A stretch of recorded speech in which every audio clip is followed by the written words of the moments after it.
Nous sommes jeudi 24 mars 2022. Bienvenue à cette édition. Au sommet de ce journal, le ministère de l'Économie, des Finances et de la Prospective tient depuis ce jeudi sa première session ordinaire 2022 du Conseil d'administration du secteur ministériel CACEM avec pour objectif faire le rapport du plan de travail 2021 et 2022 déjà en cours. Mesdames, Mesdemoiselles, Messieurs, bonsoir. Merci de vous informer sur Canal Vingara. Dans sa mission régalienne de restituer la dignité humaine à travers la promotion du développement durable avec les communautés de base en veillant à plus d'équité sur les groupes les plus vulnérables, l'Office de développement des églises évangéliques ODE organise du 22 au 25 mars 2022 une mini-foire au savoir paysan à Surugubila dans la province du Kourouéro pour faire le bilan des réalisations du programme d'appui à la résilience et d'innovation en agroécologie et mettre tous les acteurs au même niveau d'information. Voilà donc, nous reviendrons plus en détail sur cet événement dans nos prochaines éditions. Je vous l'annonçais en titre, le ministère de l'Économie, des Finances, de la Prospective tient depuis ce jeudi sa première session ordinaire 2022 du Conseil d'administration du secteur ministériel CACEM avec pour objectif à faire le rapport du plan de travail 2021 et 2022 déjà en cours.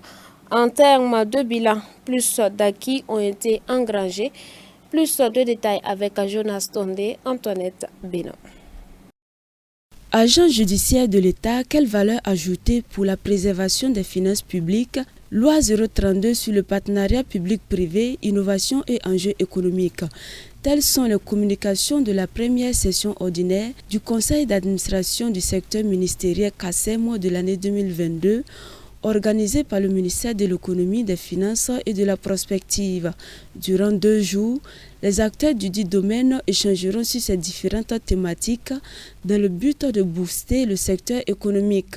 Ce matin, le ministère de l'Économie, des Finances et de la Prospective tient sa première session au titre de l'année 2022 qui est consacrée à l'examen et à l'adoption du rapport de mise en œuvre du programme de travail annuel 2021 et l'examen et l'adoption du programme de travail 2022. Au cours de cette session, nous allons également échanger sur 2 thèmes importants, à savoir la valeur ajoutée de l'agence judiciaire de l'État pour la préservation des finances publiques et les enjeux économiques et les innovations de la loi portant partenariat public et privé. Le rapport 2020-21 est satisfaisant dans la mesure où il y a eu de fortes mobilisations en matière de recettes malgré la crise sécuritaire. Il faut dire qu'en dépit du contexte socio-économique difficile, marqué surtout par la crise sécuritaire, notre département a réalisé des résultats importants.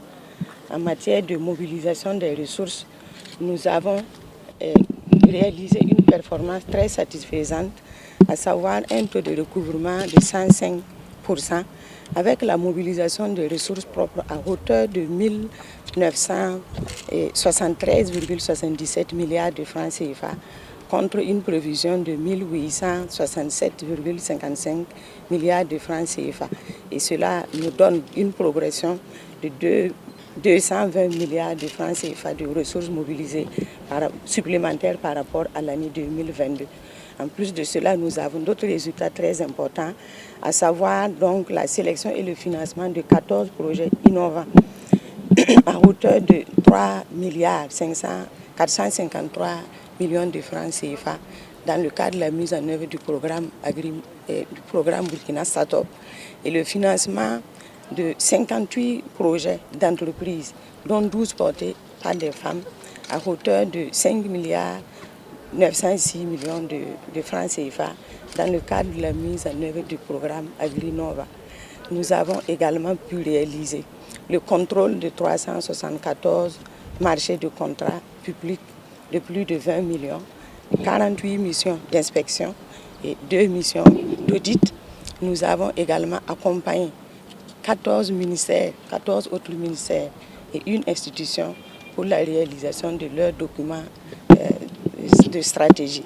Les défis à relever sont énormes. Cependant, le premier responsable du secteur a invité tous ses collaborateurs à redoubler d'efforts et d'abnégation en vue de consolider les acquis et relever ces défis que sont la mobilisation optimale des ressources pour le financement des politiques publiques, l'amélioration et l'accès des petites et moyennes entreprises au financement, entre autres. Toujours avec Antoinette Bénon, la 7e convention du DENAD a été des moments d'enseignement autour du thème principal « Reçois le Saint-Esprit et paie mes agneaux », un thème qui a été développé de manière à amener les participants à comprendre ce que c'est que le baptême du Saint-Esprit, pourquoi l'avoir et comment l'avoir. Un enseignement qui a touché plus d'un. Antoinette Bénon, les images sont de Xavier Ouedraogo. Reçois le Saint-Esprit et paie mes anneaux, tiré de Jean 21, verset 16, thème principal de la 7e Convention nationale du département enfants des Assemblées de Dieu du Burkina Faso DENAD, a été développé en long et en large afin de renforcer les capacités des moniteurs. Débuté depuis le 18 mars dernier, c'est avec intérêt que les participants accueillent les enseignements. Qu'est-ce que le baptême dans le Saint-Esprit? Au prédicateur d'affirmer qu'il est une manifestation de puissance au travers de l'Esprit de Dieu. Toutefois, pourquoi est-il nécessaire pour un chrétien d'avoir le baptême dans le Saint-Esprit? On ne commence rien dans le royaume de Dieu sans avoir été rempli par la présence de Dieu, c'est-à-dire par le Saint-Esprit. Et voilà pourquoi je me suis évertué à montrer depuis l'Ancien Testament, que ce soit les Moïse, Aaron et tous ces gens, vous avez vu qu'ils ont été oints pour la mission à laquelle le Seigneur les destinait. Alors donc aujourd'hui, il est impossible de travailler avec notre propre intelligence, nos propres forces, sans l'accompagnement du Saint-Esprit, parce que c'est une œuvre spirituelle. Beaucoup de chrétiens de nos jours ont des préjugés en ce qui concerne le baptême dans le Saint-Esprit. Cependant, comment l'avoir en tant que chrétien? On le reçoit par grâce et reconnaître que nous en avons besoin. C'est celui qui a faim qui mange. Celui qui n'a pas faim et soif du Saint-Esprit, naturellement, il ne peut pas le recevoir. Mais si vous avez soif du Saint-Esprit et vous savez que l'œuvre à laquelle le Seigneur vous destine est une œuvre spirituelle et qu'il faut l'accomplir par la puissance du Saint-Esprit, alors vous allez recevoir. Et c'est simple, c'est par la foi, mais je me dis qu'il faut aussi écouter l'enseignement et laisser son cœur travailler par la parole de Dieu. Et les préjugés et tout ce qu'il y a comme considération humaine, les mettre de côté et aller comme un enfant devant Dieu, c'est-à-dire croire simplement et te laisser entre les mains du Seigneur. Le voile est enfin levé. À travers cet enseignement, les encadreurs d'enfants disent être outillés pour mieux servir le Seigneur et dans leur ministère. Ce matin, j'ai été ébloui par l'enseignement que j'ai reçu. Le pasteur a été vraiment poignant. J'ai senti que vraiment c'est une rencontre vraiment spéciale et qu'il le fallait avec le Seigneur. Parce que vraiment à travers l'enseignement, nous avons vu ce que c'est que l'Esprit de Dieu. J'ai vu qu'à travers ces enseignements, je dois reprendre l'engagement pour pouvoir avoir le baptême du Saint-Esprit afin de pouvoir persévérer dans la mission que Dieu m'a confiée. On sent réellement que c'est une grâce que nous avons ce matin de pouvoir écouter un tel enseignement. Sans réellement le Saint-Esprit, l'œuvre du moniteur sera vaine. Maintenant, si on est rempli du Saint-Esprit, l'œuvre devient facile. Si Jésus lui-même, s'il a dit à ses disciples aussi de rechercher le Saint-Esprit, nous qui sommes dans ces derniers temps, il est bon pour nous de rechercher le Saint-Esprit. En ce sens, nous allons vaincre. Car nous ne pouvons pas travailler avec la chair et puis avoir la victoire. Et à ce moment, si nous travaillons avec la chair, nous serons comme des aveugles qui voulons conduire des aveugles. Les enfants nous suivent et si nous sommes conduits par le Saint-Esprit, nous pourrons aller au bout vraiment de nos efforts. Les huiles d'onction pour recevoir le baptême dans le Saint-Esprit, une tradition dans certaines églises catégorique, l'orateur déclare que l'homme n'a pas besoin d'accompagner Dieu avec des éléments humains, car c'est Dieu lui-même qui oint. Huile d'onction pour recevoir le Saint-Esprit, je suis catégorique, c'est du commerce. Et Dieu n'aime pas qu'on utilise des éléments humains pour accompagner une œuvre spirituelle. C'est Dieu qui a créé l'huile. Et le Saint-Esprit, il est incréé. Alors, vous croyez en qui? En l'huile qu'on vous remet là, au niveau du front, de la tête et tout ça. Et tous ceux qui le font, je leur dis, de par votre canal, qu'ils vont payer. Et ces gens, Dieu les attend. Il ne faut pas donner des béquilles aux gens. Il faut laisser les gens aller avec leur foi simple. Jésus a dit dans certains passages du Nouveau Testament, il a vu la foi en ce malade-là pour être guéri. On reçoit par grâce et par la foi. Et en priant, bien sûr. C'est tout. 2018 à 2022, cela fait 4 années que le bureau exécutif du département enfants de l'église des Assemblées de Dieu du Burkina Faso, sous le leadership du pasteur Fidel Zouma, œuvre inlassablement pour l'épanouissement des enfants dans les églises. 4 années après, quel bilan peut-on tirer du parcours de ce bureau sortant? Élément de réponse avec Gédéon Tapsoba, Odette Zongina.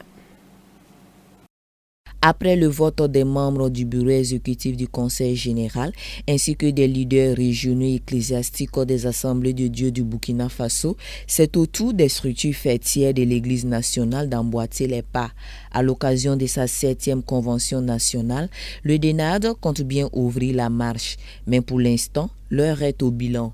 Le président sortant Fidel Zouma se plie à son devoir de redevabilité.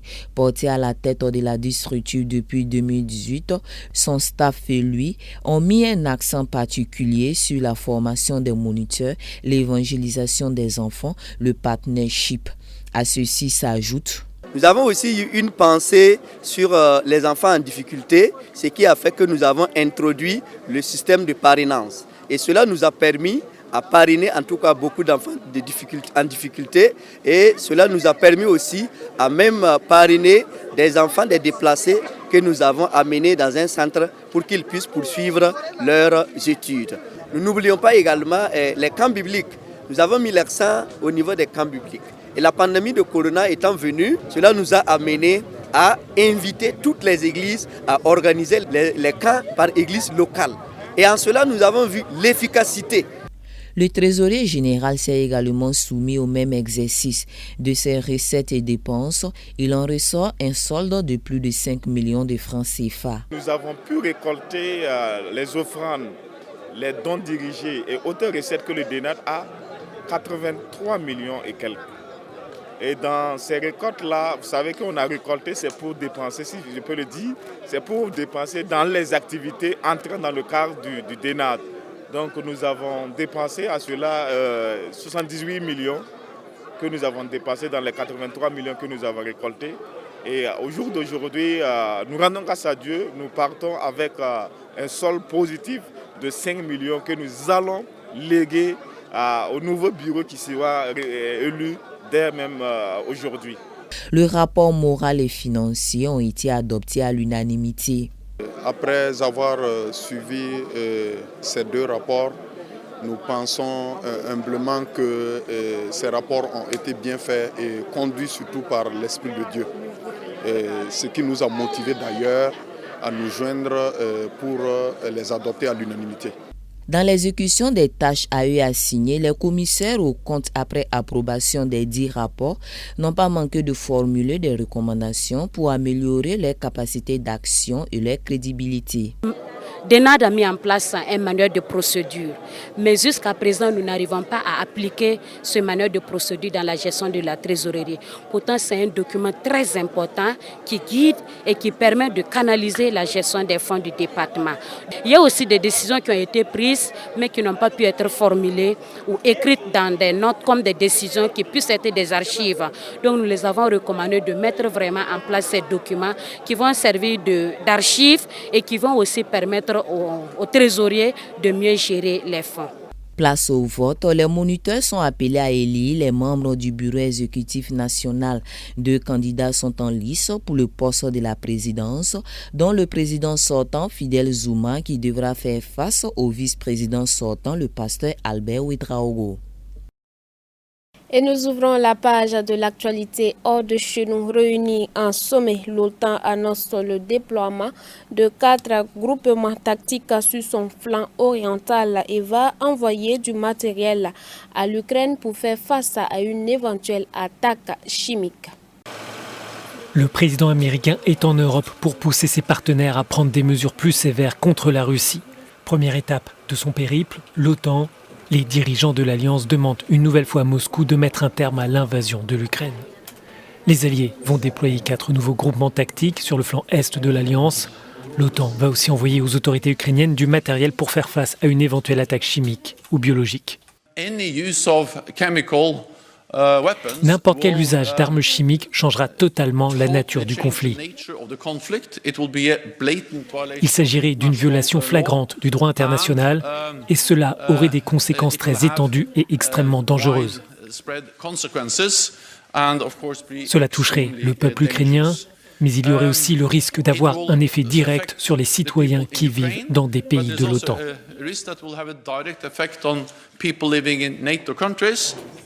Le président ukrainien est intervenu en visioconférence au sommet de l'Alliance. Volodymyr Zelensky a annoncé sa liste de revendications. Il souhaite 1% des avions et des tanks de l'OTAN. Le dirigeant ukrainien accuse aussi Moscou d'utiliser des bombes au phosphore. Ce ne sont pas vos missiles, ce ne sont pas vos bombes qui détruisent nos villes. Il y a eu ce matin des bombes au phosphore, des bombes russes au phosphore. Des adultes ont à nouveau été tués et des enfants ont à nouveau été tués. Je veux vous le dire, l'Alliance peut encore empêcher la mort d'Ukrainiens sous les frappes russes et sous l'occupation russe en nous donnant les armes dont nous avons besoin. L'OTAN se tourne aussi vers la Chine. L'Alliance demande à Pékin de prendre ses responsabilités à l'égard de la communauté internationale et de ne pas soutenir l'effort de guerre de la Russie. Toujours un conflit russo-ukrainien, la Commission européenne propose de débloquer 3,4 milliards d'euros supplémentaires pour soutenir les États membres accueillant les réfugiés ukrainiens. L'Union européenne a annoncé un ensemble de mesures destinées à aider les États membres à prendre en charge des millions de personnes fuyant la guerre en Ukraine. Bruxelles souhaite donner aux réfugiés un accès à l'éducation, aux soins, au logement et au travail. La Commission débloque 3,4 milliards d'euros. Selon les Nations Unies, plus de 3,6 millions de personnes, principalement des femmes et des enfants, ont fui l'Ukraine pour se réfugier dans les pays voisins depuis le début de la guerre et les bombardements incessants de l'armée russe. Le vice-président de la Commission européenne, Margaritis Schinas, a annoncé vouloir soutenir les États membres dans leur politique d'accueil des réfugiés de guerre.